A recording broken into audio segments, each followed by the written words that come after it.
नमस्कार विद्यार्थी मित्रांनो, आपल्या सर्वांचे स्वागत आहे ऑल एक्झाम अपडेट्स बाय अक्षय या यूट्यूब चॅनलवर. आज आपण बघणार आहे सेंट्रल बँक ऑफ इंडियामार्फत अप्रेंटिसशिप पदासाठी घेण्यात येणाऱ्या पदभरतीबाबत. यामध्ये एकूण पदे जी आहे ते 4,500 म्हणजे 4,500 पदांसाठी ही भरती घेण्यात येणार आहे.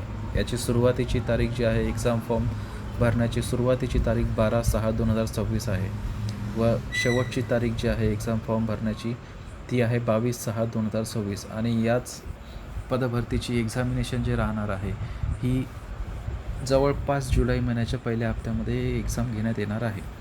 यामध्ये जर का काहीही पदांमध्ये जर का कमी जास्त झाले तर ते ऑनलाईन वेबसाईटवर आपल्याला सांगण्यात येणार आहे. त्यामध्ये आपण बघूया नेक्स्ट इलिजिबिलिटी क्रायटेरिया. त्यामध्ये जी कट ऑफ डेट आहे वयाची ते 31/5/2026 ही ग्राह्य धरण्यात येणार आहे.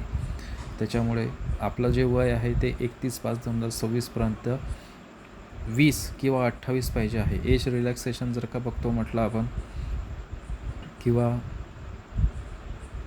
एज्युकेशन क्वालिफिकेशन बघतो म्हटलं तर कॅन्डिडेटचे हे कोणत्याही डिसिप्लिनमध्ये ग्रॅज्युएशन होणे कंपल्सरी आहे व त्याचे कमीत कमी वय 20 व जास्तीत जास्त वय 28 असणे गरजेचे आहे. ड्युरेशन ऑफ ट्रेनिंग जे राहणार आहे हे period of engagement of shall be 12 month, म्हणजेच अप्रेंटिसशिप जी राहणार आहे ते फक्त 12 महिन्यासाठी राहणार आहे.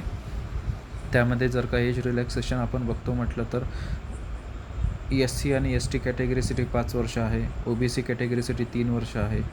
पर्सन विथ बेंचमार्क डिसॅबिलिटी त्यामध्ये जनरलसाठी 10 वर्ष, OBCसाठी 13 वर्ष आणि SC STसाठी 15 वर्ष. विडो, डायवोर्स वुमेन और विमन लिगल सेपरेटेड यासाठी 35 वर्ष ही जनरल आणि EWSसाठी 38 वर्ष, OBCसाठी आणि 40 वर्ष हे SC ST कॅन्डिडेटसाठी घेण्यात येणार आहे. त्यामध्ये जर का आपण नेक्स्ट क्रायटेरिया बघतो म्हटलं तर ते आहे सिलेक्शन प्रोसिजर. सिलेक्शन प्रोसिजर जी राहणार आहे हे ऑनलाईन एक्झाममार्फत घेण्यात येणार आहे. त्यामध्ये 5 सेक्शन राहणार ऑनलाईन एक्झाममध्ये. General and financial awareness 20 question 20 मार्कांसाठी. Quantitative and reasoning aptitude 20 question 20 मार्कांसाठी. कम्प्युटर नॉलेज 20 क्वेश्चन 20 मार्कांसाठी. जनरल इंग्लिश 20 क्वेश्चन 20 मार्कांसाठी. आणि सेंट्रल बँक ऑफ इंडियाच्या प्रोडक्ट्स अँड सर्व्हिसेसबाबत 20 क्वेश्चन 20 मार्कांसाठी. असेच 100 क्वेश्चन 100 मार्कांसाठी राहणार आहे. आणि जो टायमिंग ड्युरेशन आहे तो 60 मिनटं राहणार आहे, म्हणजे एका तासामध्ये आपल्याला 100 क्वेश्चन सॉल्व करावं लागणार आहे. याच्यात विशेष बाब म्हणजे एक निगेटिव्ह मार्किंग नाही आहे. त्याच्यामुळे आपण कोणताही क्वेश्चन चुकीचा अटेम्प्ट केला किंवा आपला कोणताही क्वेश्चन चुकला तर त्यामध्ये आपले मार्क्स जे आहे हे मायनस नाही होणार आहे.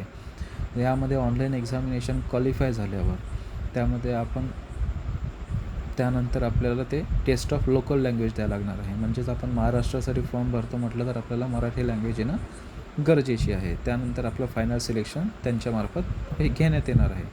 फायनल सिलेक्शनच्या वेळेस ग्राह्य धरणाऱ्या 4 गोष्टी ज्या आहे त्या आहे कट ऑफ मार्क्स. ऑनलाईन एक्झामिनेशनमध्ये जे आपल्याला cut off mark bank decide करेल ते मिळणे. त्यानंतर satisfaction of verification of document related, date of birth, categories, education qualification and other information furnished in the online application. जे आपण ऑनलाईन एक्झाम ॲप्लिकेशन भरताना ज्या माहिती देऊ त्याबद्दलचे डॉक्युमेंट्स आपल्याला असणे गरजेचे आहे. त्यानंतर qualifying the test of specific local language in the state, म्हणजे आपल्याला त्या राज्याची test of local language qualify होणं मस्ट आहे. त्यानंतर आपण ॲज अ अप्रेंटिसशिप म्हणून सिलेक्ट होणार आहे. ड्युरेशन ऑफ ट्रेनिंग जे राहणार आहे ते आपल्याला 12 महिन्याचं राहणार आहे. त्यामध्ये आपल्याला 12 महिन्यामध्ये दर महिन्याला 15,000 रुपये एवढं स्टायपेंड मिळणार आहे. त्यामध्येच आपल्याला कॉन्ट्रॅक्ट करावा लागणार आहे अप्रेंटिसशिपचा, तो पण गव्हर्नमेंटच्या वेबसाईटवरून. That is the http://nats education.gov.in या वेबसाईटवर जाऊन कॉन्ट्रॅक्ट आपल्याला करावं लागणार आहे. त्यानंतर ट्रेनिंग जो राहणार आहे हा 12 महिन्याचा राहणार आहे. त्यामध्ये दर महिन्याला 15,000 रुपये एवढा स्टायपेंड मिळणार आहे.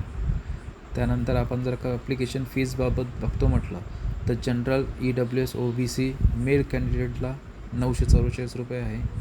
जनरल EWS OBC फिमेल कॅन्डिडेटला 708 रुपये आहे. SC ST male oblique female कॅन्डिडेटला 236 रुपये. PWBD एनी कॅटेगरीचा असला तरी 236 रुपये. आणि जेंडरला पण 236 रुपयेच राहणार आहे. त्यामध्ये जर का आपण वॅकन्सीजबद्दल बोलतो म्हटलं तर महाराष्ट्रासाठी सर्वात जास्त वॅकन्सी आहे त्या म्हणजे 586. 586मध्ये एस सी कॅटेगरीसाठी 59 आहे, एस टी कॅटेगरीसाठी 53 आहे, ओ बी सी कॅटेगरीसाठी 158 जागा आहे, ई डब्ल्यू एससाठी 59 जागा आहे आणि जनरलसाठी 257 जागा आहे. त्यामध्ये नंतर अशाच टोटल 586 जागा आपल्या महाराष्ट्रासाठी देण्यात आलेल्या आहे. आणि जर का एक्झाम सेंटर जर का बघतो म्हटलं तर आपल्या महाराष्ट्रासाठी टोटल खूप सारे सेंटर देण्यात आलेले आहे. त्यामुळे सर्व विद्यार्थ्यांना असे सांगण्यात येते की हा फॉर्म लवकरात लवकर भरून आपली उमेदवारी निश्चित करावी. तसेच अशाच प्रकारच्या नवनवीन अपडेटसाठी चॅनलला सबस्क्राईब करा आणि लाईक करा. धन्यवाद. जय हिंद.